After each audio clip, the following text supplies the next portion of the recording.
This is a place where players can come and get better and be surrounded by an organization that supports you. They're going to have everything they need to be successful. So the Indiana Fever are about to make a huge move in WNBA history. They're not just aiming for one star player, not even two. They're targeting 10 game-changing free agents who could make them serious title contenders. You might be wondering, how can they afford all that talent?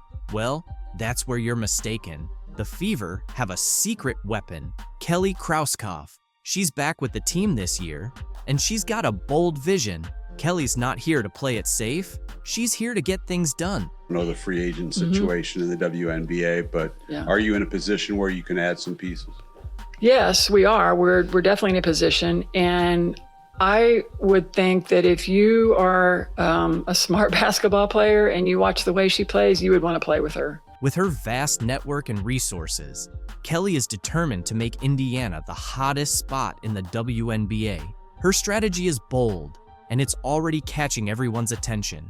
You won't believe the plans she has in store to turn the Fever into a true powerhouse. You know that moment in a movie when the two main characters finally join forces, and you just know you're about to see something incredible? That's the vibe right now, because Caitlin Clark and Kelsey Mitchell are about to team up for the Indiana Fever. Good thing for women's basketball.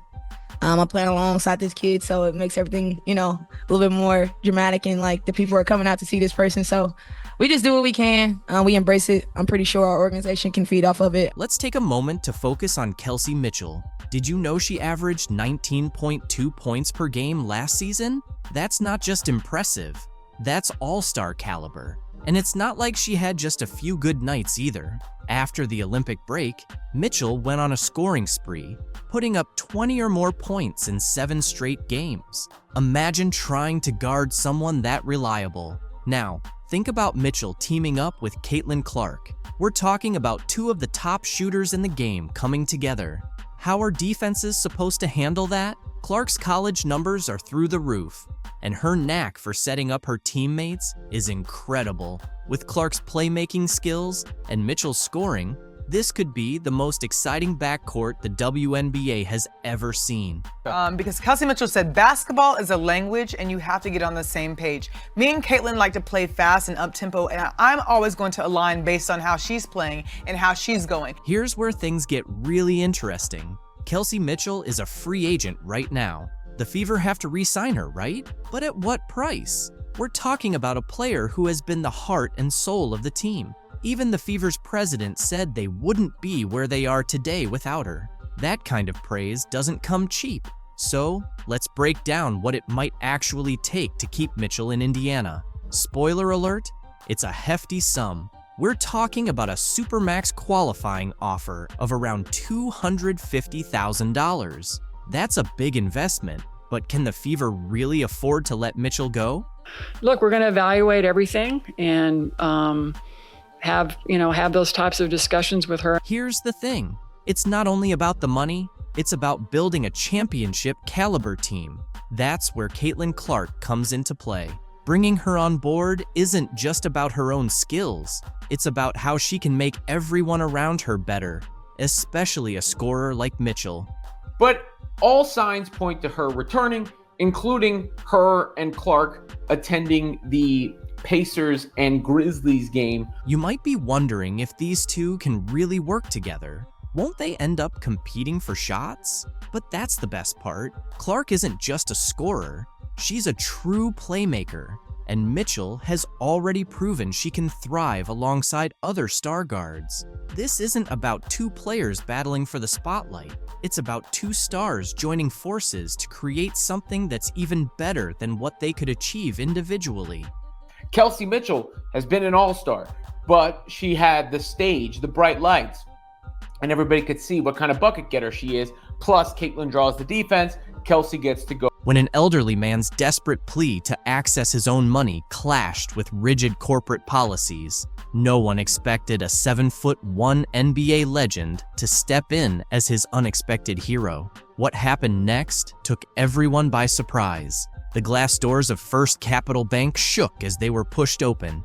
Walter Thompson's weathered hands gripped his wooden cane a little tighter as 2 security guards almost dragged him towards the exit. His worn leather shoes scraped against the floor. "Sir, I've already told you 3 times. There are no exceptions." The bank teller's sharp voice cut through the low murmurs of the other customers. "Without an updated digital ID, we can't access your account, no matter how long you've been a client here." Walter's voice wavered, and his dignity crumbled with every word. "Please, I've been coming to this branch every month for 30 years. Miss Sarah used to help me. She knew who I was," he pleaded. His arthritic fingers fumbled with a bundle of old documents, utility bills, his veteran's ID, a worn-out Social Security letter. The papers slipped from his trembling hands, scattering across the floor like fallen leaves. A few customers bent down to help, but the guards quickly shooed them away. "Sir, you're causing a disturbance," the taller guard said firmly, his voice bouncing off the high ceilings. "My wife's medication," Walter's voice cracked, his eyes brimming with unshed tears. "The pharmacy closes at 5. I just need to access my pension. It's right there in my account." Outside the bank's floor-to-ceiling windows, pedestrians slowed down, some pulling out their phones to capture the unfolding drama. Inside, the other customers shifted uncomfortably. Some looked away, while others watched with growing frustration. A young mother covered her child's eyes, while an elderly woman clutched her pearls and muttered, "This isn't right. It's just not right." "That's enough," the second security guard said, gripping Walter's elbow. "If you won't leave on your own, we'll have to escort you out." The fluorescent lights highlighted the tears now streaming down Walter's wrinkled cheeks as he was guided toward the exit. His cane rattled against the marble floor with every shaky step.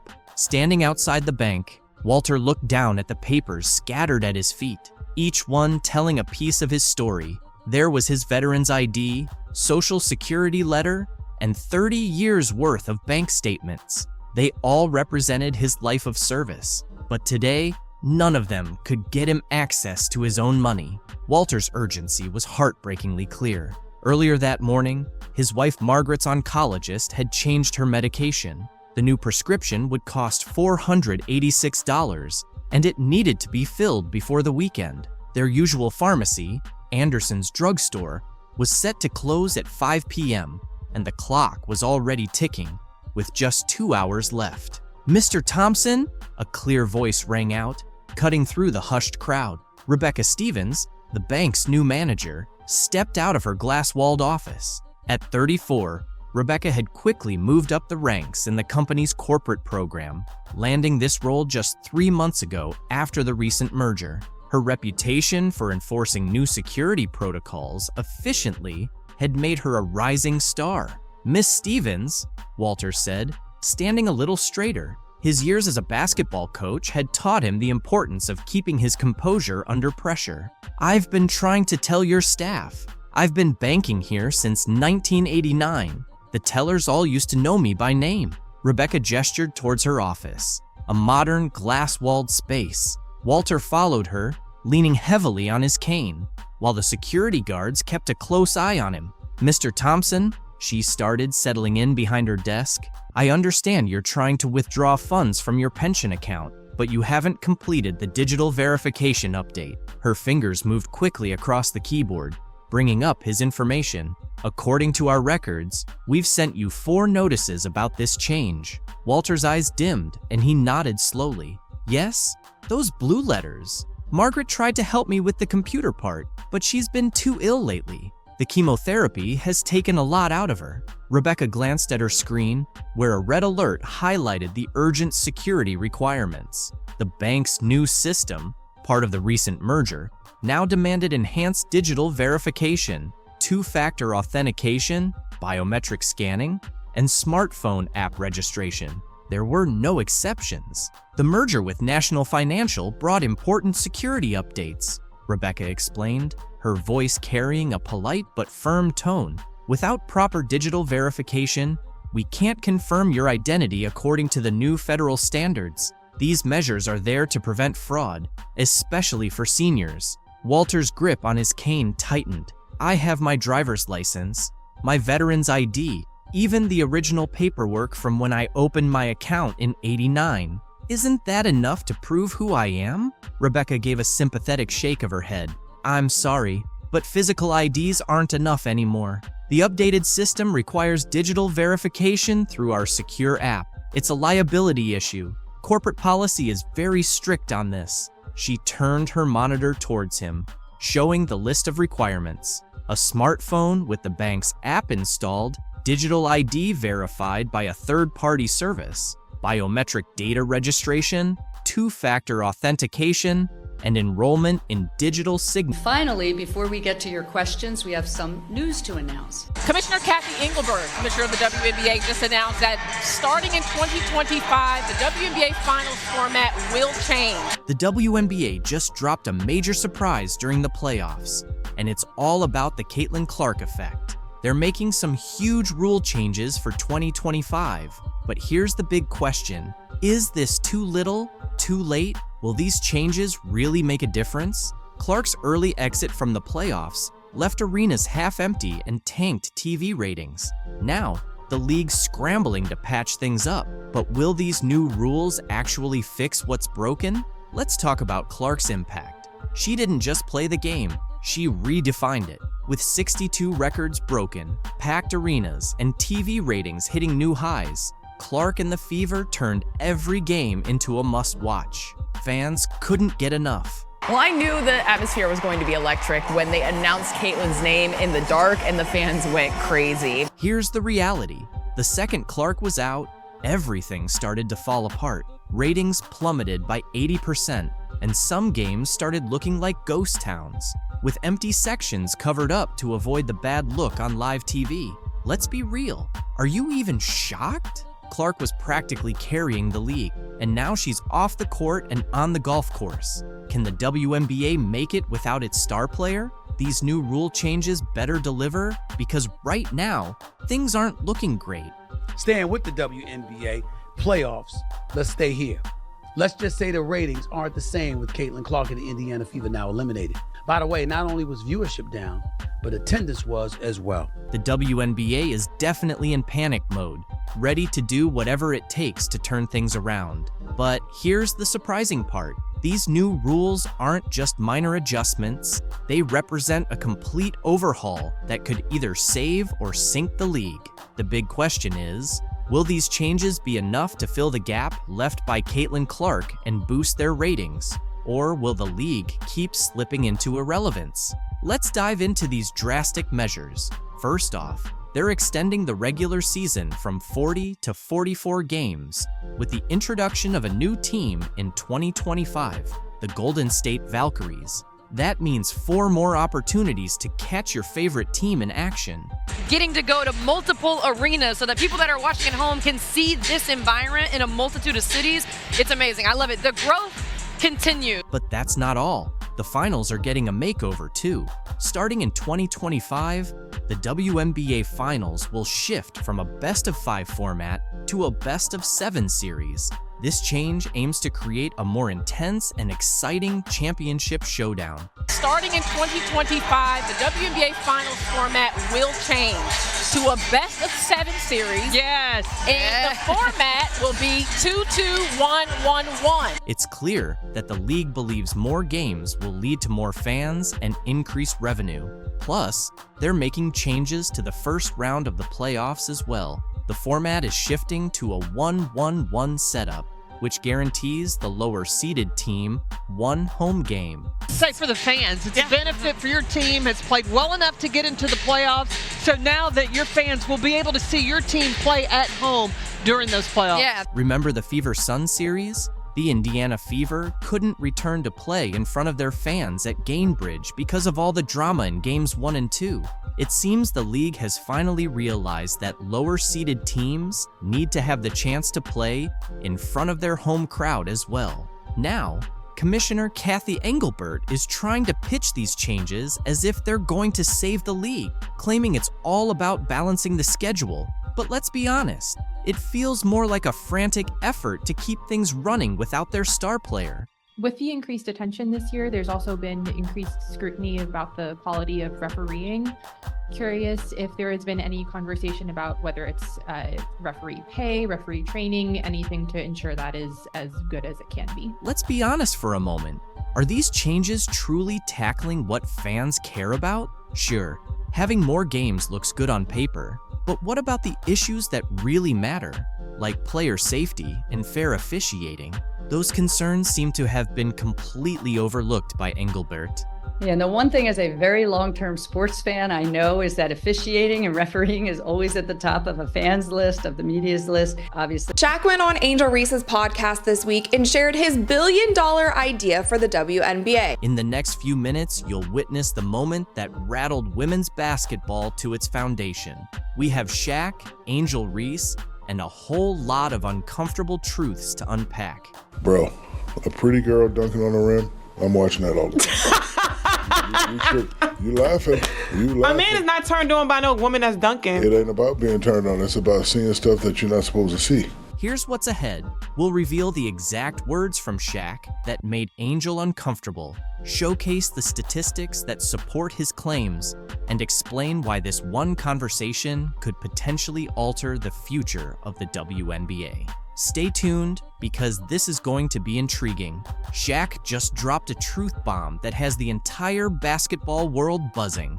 We're talking about a 4-time NBA champion, a Hall of Famer, and a business mogul worth over $400 million. When Shaq talks, people pay attention, and he certainly had a lot to say about the WNBA. Picture this: Shaq sitting there, calm and collected, as he discusses ways to make the WNBA more exciting. His suggestion? Lower the rims. Let's roll the first clip. And women's beach volleyball, let's just say the net is 10, but women is lower just a little bit. I'm not saying lower it to 9, 5, 9, 6, but just 9, 9. Just so we can dunk? Yes. No, see? And I hate when men say that. But listen, that's the only difference. People always disrespect women regardless. They're always going to not give us the same value as a man. So I just don't even think that. And that's why you got to do what you've been doing. Go take the Yeah. I'm telling you now, if you lower that thing to 99999. And what's going to happen? All right, tell me, the money going to go through the roof? Yeah. Not all the way down to the ground, of course, but just enough to change the game. He's suggesting lowering the rim to about 8 to 10 feet below the standard height. Why? So we can see some dunks naturally. You might think that doesn't sound too bad, but here's where it gets interesting. Sitting right across from Shaq, Angel Reese isn't on board with that idea. She fires back, making some compelling points about respecting women's basketball. I feel like it still wouldn't be good enough. It's never good enough for a man. People always disrespect women regardless. They're always going to not give us the same value as a man. So I just don't even think that. She then addressed the issue of people not tuning in to watch the game. Yeah. I'm telling you now, if you lower that thing to 99999. And what's going to happen? All right, tell me, the money going to go through the roof? Yeah. We don't even have the people don't even watch the game.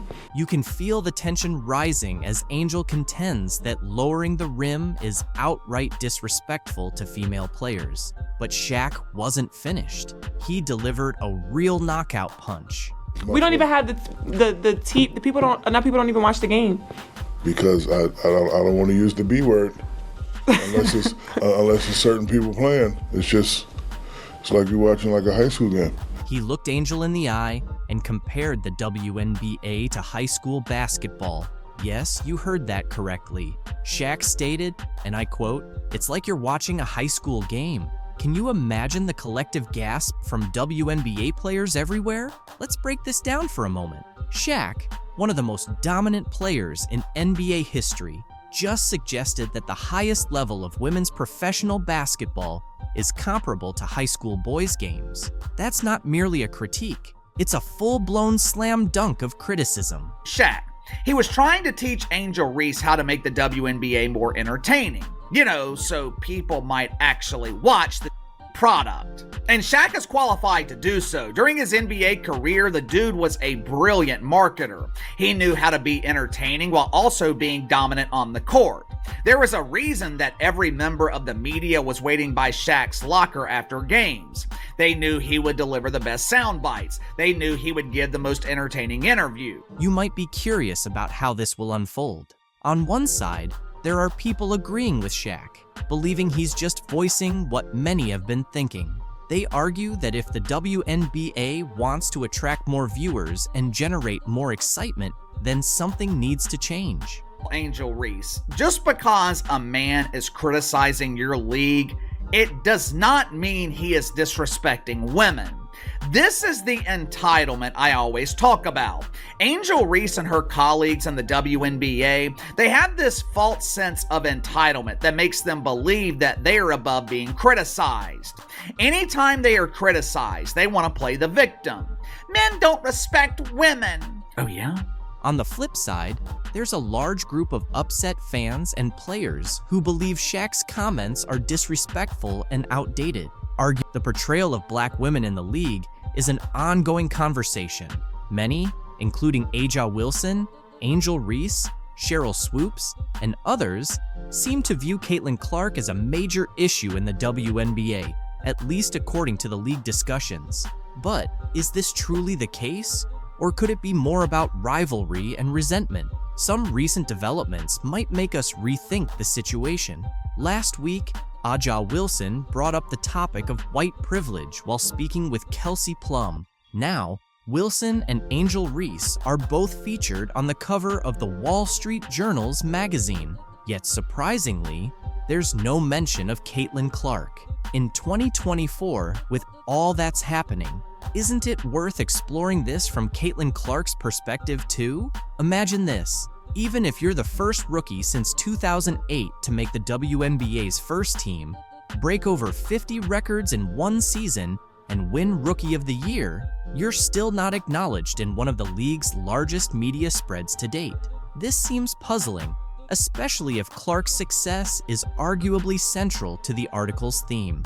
The situation is further complicated by online tensions. Caitlin Clark is often cast in a negative light, made to seem difficult and unlikable, even while dealing with online harassment from an account managed by Aja Wilson's friend. And yet, both Wilson and Reese continue to fuel controversy, even accusing each other of unfair treatment and, at times, directing this frustration toward Caitlin Clark. This leaves us wondering, is this really the behavior we expect from an MVP or Rookie of the Year? This situation honestly feels like a case of bullying.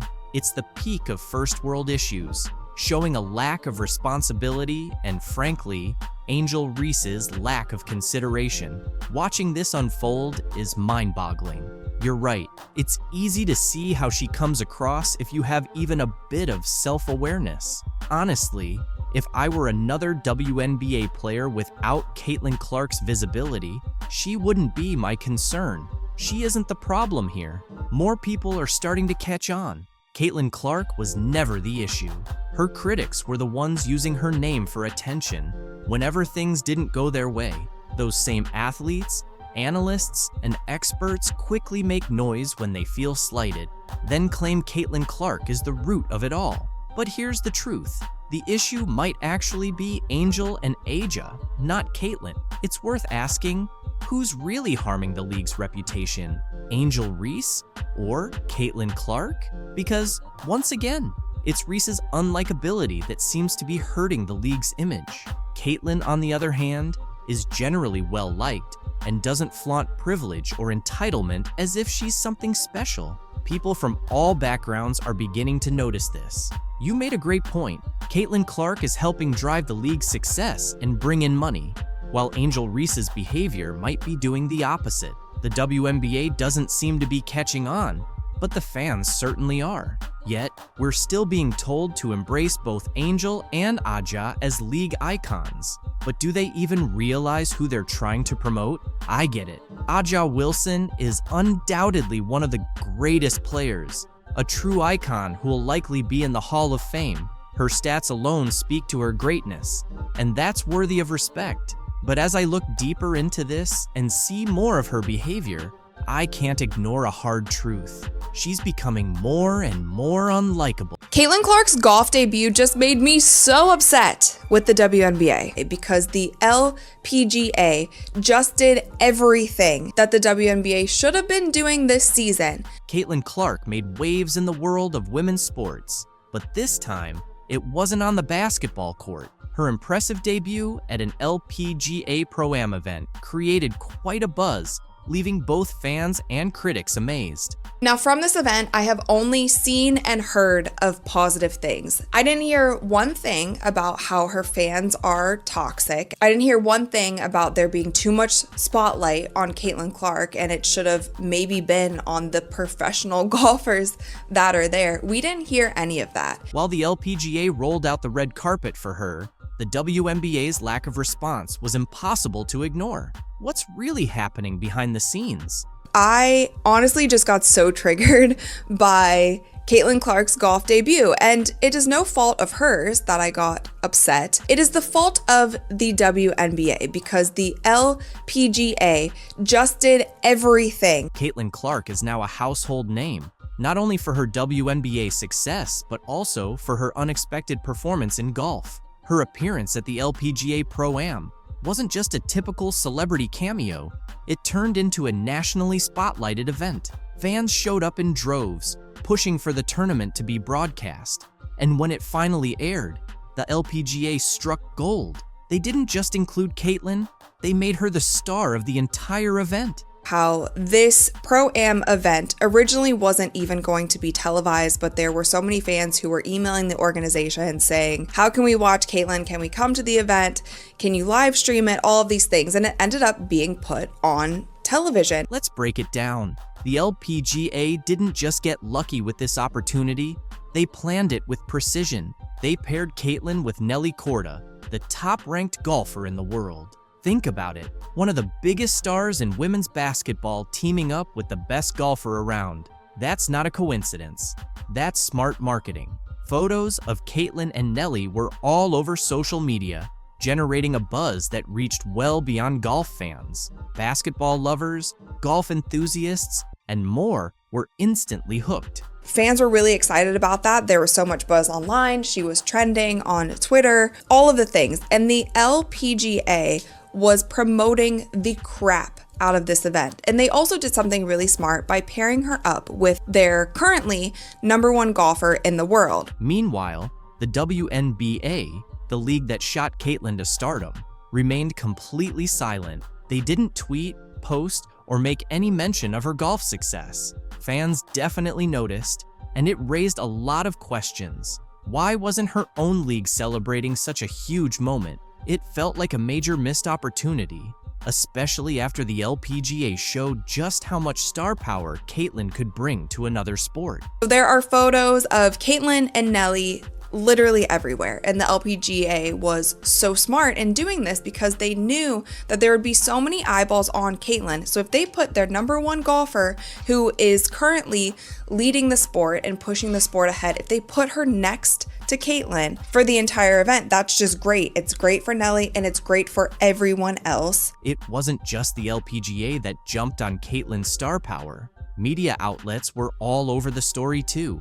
From SportsCenter to Bleacher Report, everyone covered her every move at the event, from her swings to her interactions with fans. Everything Caitlin did became headline news. The LPGA took full advantage of the spotlight, promoting not only Caitlin, but also showcasing their top golfers. It was a win-win situation. In contrast, the WNBA took a different approach. Throughout Caitlin's rookie season, many fans felt the league wasn't doing enough to promote her, despite her standout performances and the clear Caitlin Clark effect on viewership numbers. The league seemed hesitant to fully embrace her rising fame. Critics argued that the WNBA was trying too hard to evenly distribute attention, even when it was obvious Caitlin was the main draw.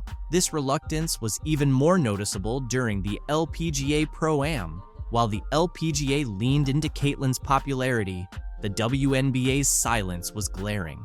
Fans didn't hold back, taking to social media to share their frustrations. Many pointed out that this was exactly what they'd been saying all season. The WNBA wasn't doing enough to leverage Caitlin's popularity, so why would the WNBA hold back? Some say the league is cautious about focusing too much on one player, fearing it might overshadow others or stir up tension within the league.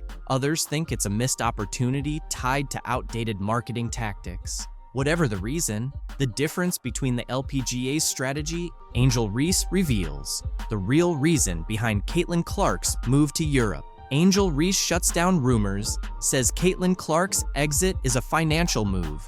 Angel Reese couldn't resist weighing in on Caitlin Clark's new European contract. Instead of letting it slide, she stepped in to set the record straight.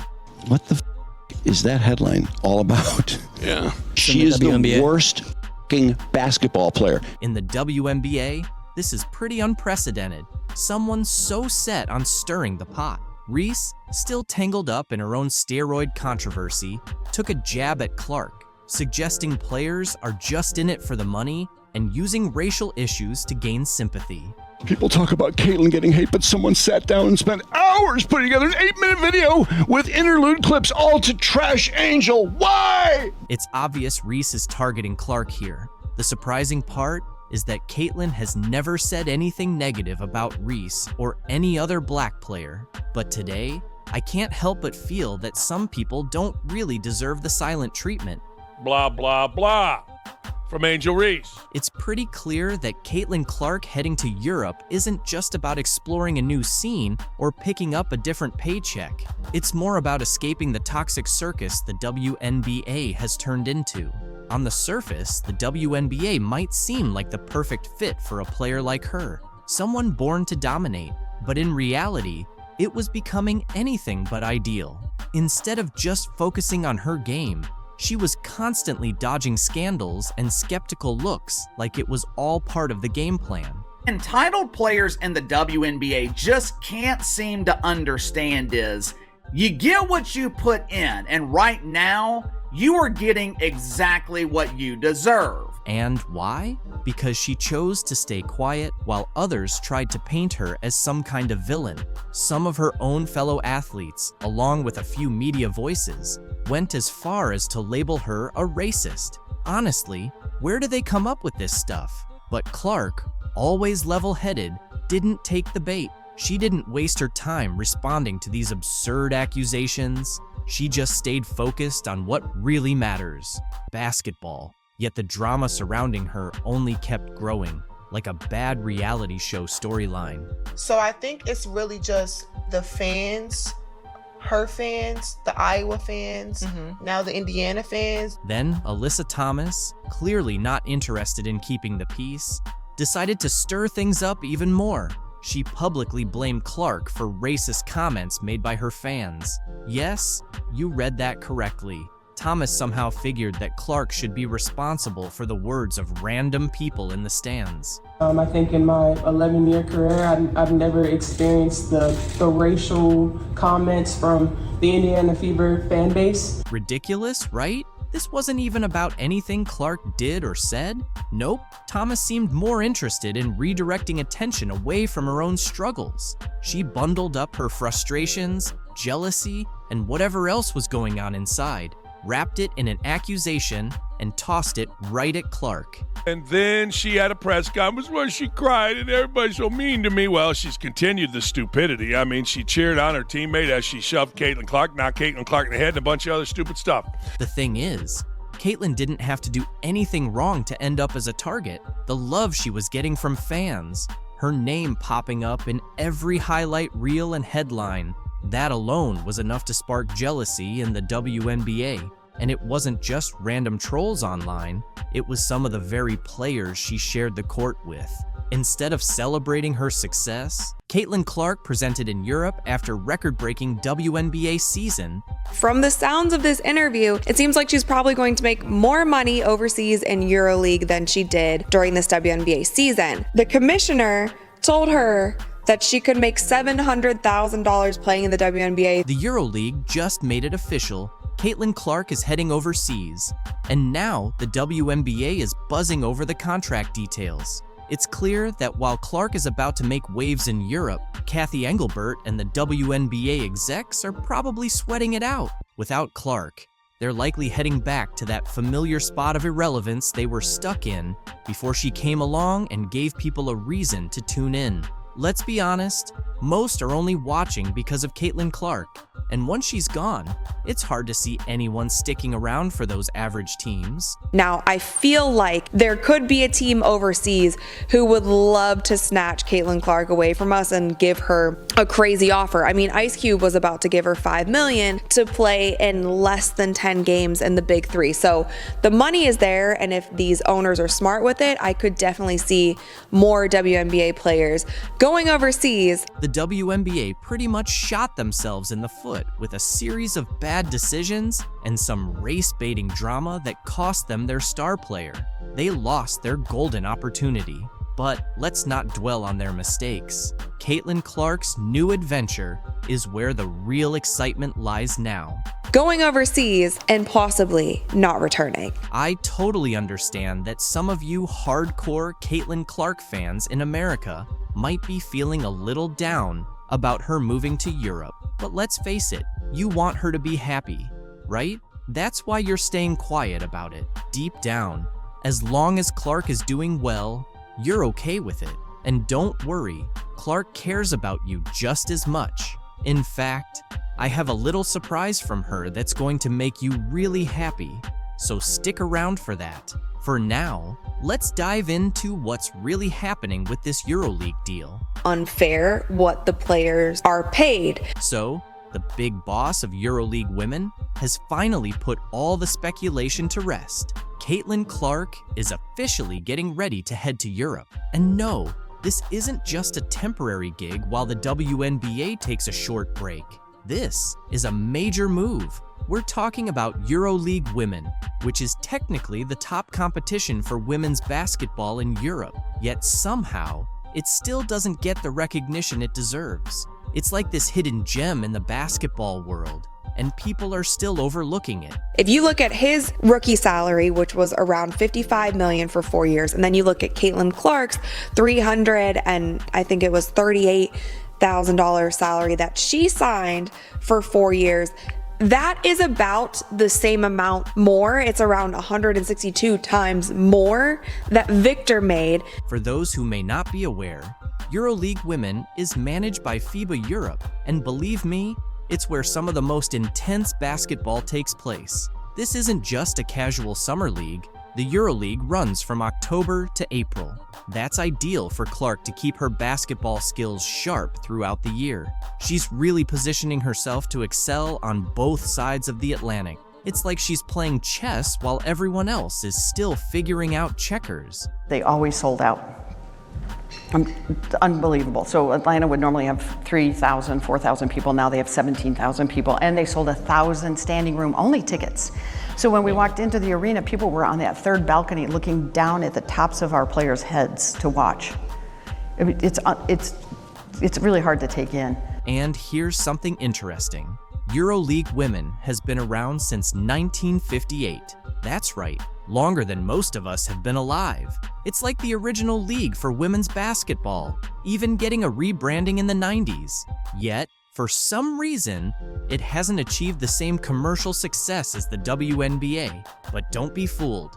This league is serious business. It has stood the test of time. Caitlin Clark recently shared some footage of her training in Europe, and it's everything we've been looking for. This serves as the ultimate evidence of how a truly respectable league treats its star players. No matter how the cachet of the WNBA elevates, remember, it could have been even better. You messed it up. You messed it up. You can truly see the joy on Clark's face. She looks free, incredibly happy, and completely unbothered. Those days of putting up with cheap shots, dirty hits, and all that nonsense are behind her. There's no one poking her in the eye or hip-checking her into the stands. So now give me the reasons why. She's gone. And here's the best part. There's no racial tension or scheming against the league's top talent in Europe. The players focus on their game, and Clark can finally concentrate on what she does best, dominating on the court. The contrast is clear, And it's no surprise she's thriving in a league that truly knows how to honor greatness. I have honestly never seen a company fumble the bag so hard like the WNBA fumbled Caitlin Clark. She's playing as if she's finally free from all the nonsense, free from cheap shots, and definitely free from the relentless negativity she faced in the WNBA. It feels like a completely new Caitlin Clark, and she's clearly enjoying every moment. She's smiling, sinking threes like they're layups, and making no-look passes as if it's just another day in the park. I think it's a good number. Threes were a little bit, I wouldn't say lower. I'll still take 63, but I want to be more so around 70 if I can. Yeah. 81 mid-range is really, really good. There's no fear, no hesitation, and no worrying about getting smacked in the face or having someone try to take her out. In Europe, they truly appreciate talent. They love and celebrate her. She's not dodging elbows or dealing with dirty looks anymore. Finally, she's being treated like the superstar she is. It's as if she's escaped a nightmare and landed in a place where basketball is celebrated. And it sucks that so much of it was riddled with so much drama and so much negativity and so many mishaps. You know who's really losing it? The WNBA. That's right. The league that thought they could just sit back and let Caitlin Clark get poked in the eye, body checked and disrespected day after day. Now they're complaining about losing their star, but let's be honest, it's their own fault. They made it unbearable for her. How many times did we watch Clark take a cheap shot while the referees stood by without taking action? And what did the WNBA do about it? Nothing. They allowed it to happen repeatedly. Like we talked about in our locker room after the game ended, where obviously people were pretty disappointed in the outcome. Here's the thing. In Europe, they don't have that kind of drama. No Chennedy Carter blindsiding her, no Dejonai Carrington going for her eye. No one is trying to take her down just because she's different. She's not facing players who resent her simply because she's a straight white girl excelling in their league. Over there, it's all about basketball. It's pure, it's clean, and it's a genuine league that respects the game, honors talent. Wow. People are done with NaLyssa Smith. Traitor. Get her off the team. Adios amigos, as that guy said. NaLyssa Smith, the star of the Indiana Fever, might actually be at the heart of the team's struggles. Hard to believe, right? You're probably thinking, wait, isn't she one of their top players? Well, get ready because we're about to dig into what's really happening with the Fever. So, what's going on with NaLyssa Smith? And why is her future with the team suddenly uncertain? We're about to dive into all the details causing a stir in the Fever's locker room. But here's the twist. It's not what you'd expect. The reasons behind this surprising situation are going to catch you off guard. You know, I believe truly in my heart that connected teams are winning teams. And so people who fit, players who fit the culture of the Indiana Fever and where we are and where we're moving towards. You know something's up when a new coach starts emphasizing culture and everyone embracing their roles, right? Well, that's exactly what happened when Stephanie White took over at the Indiana Fever. Let's go back to her first press conference.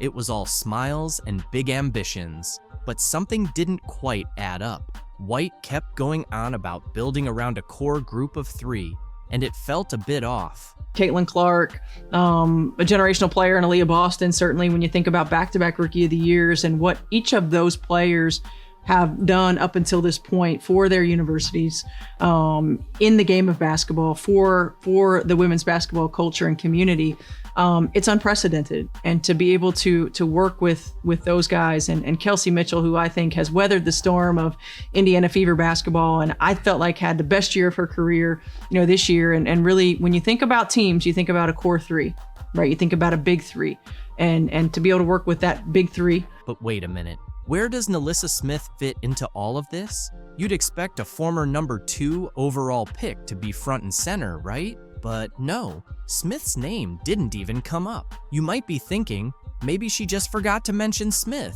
But let's be real, this is a player who was supposed to be the future of the franchise. We want players that will fit in seamlessly with our core 3, which includes Kelsey Mitchell. We want players to fit in seamlessly with the core three. We want players that will play a role and will embrace their role. And we want players that will fit in with the culture and the team. The new coach kept emphasizing words like unity and commitment. Pretty subtle, right? It felt like she was sending a message without saying it outright. But White didn't stop there. She kept talking about what she wants in a player. She made a point of saying that success isn't just about individual talent. It's about a team's willingness to go to battle together every single day. Is it just me? Or does that sound like she's taking a direct shot at someone? Because every single thing that she described wanting to build around Kelsey Mitchell, Caitlin Clark, and Aaliyah Boston is the opposite of what NaLyssa Smith is. It gets even more interesting. White started outlining what she wants in her ideal player, and it was almost as if she was reading off an anti-NaLyssa checklist. She mentioned wanting players who can embrace their roles and fit in seamlessly with the core three. Ouch, that's got to sting if you're Smith, right? Well, it's becoming pretty clear that White's vision for the Fever's future doesn't seem to include Smith. She's focused on building a team of players who are fully committed to each other and the franchise's long-term goals. And let's be honest, with all the drama surrounding Smith lately, it's tough to see how she fits into that picture. To another level. You know, you've got incredibly talented players right here in Caitlin and Aaliyah and Lexi, a team that was incredibly fun to watch, very tough to game plan against. So I'm glad I'm gonna get to work. I just hope y'all know the WNBA don't pay my bills at all. I don't even think that pays one of my bills. So I don't know if she's complaining or just stating. Angel Reese faced heavy criticism from experts after her recent complaints about her WNBA salary not being enough to cover her rent. Apparently, she's struggling on her $73,000 salary, claiming it doesn't stretch far enough to pay for her extravagant $8,000 monthly rent, as if she's living paycheck to paycheck. I am sympathetic to that, but yeah, sports needs villains. I don't have a problem with it. She makes the WNBA more interesting. Reese, regarded as the league's most pampered player, appears to believe she deserves a salary increase, especially since it's been a while since she found herself in another scandal. And now, it looks like we're back to the same situation again. Number one complaint this offseason in the WNBA would be the incessant whining about their minimum wage salaries. I mean, who could have possibly... What exactly are you asking for more money for, Angel? You played less than 10 games this season, while Caitlin Clark put in the effort through 38. You're attracting a crowd of 7,000 fans per game. I am sympathetic to that, but yeah, sports needs villains. I don't have a problem with it. She makes the WNBA more interesting. And somehow, you expect to earn paychecks on the level of LeBron James? Let's be honest, it seems like you're more focused on your image than the game itself. Angel Reese, who calls herself the face of the WNBA, is acting as if life is incredibly unfair to her. She's making a WNBA salary of $73,439, but still has the audacity to complain that it doesn't cover her $8,000 monthly rent.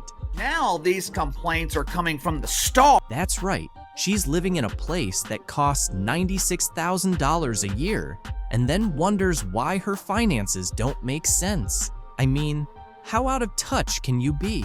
It's almost like she's forgotten basic math. Spending $8,000 a month isn't just rent. It's a lifestyle choice. The average person in Chicago, where rent is around $2,000, would be laughing in disbelief at these complaints. Most people can't afford to spend their entire paycheck on a luxury apartment and then complain about it.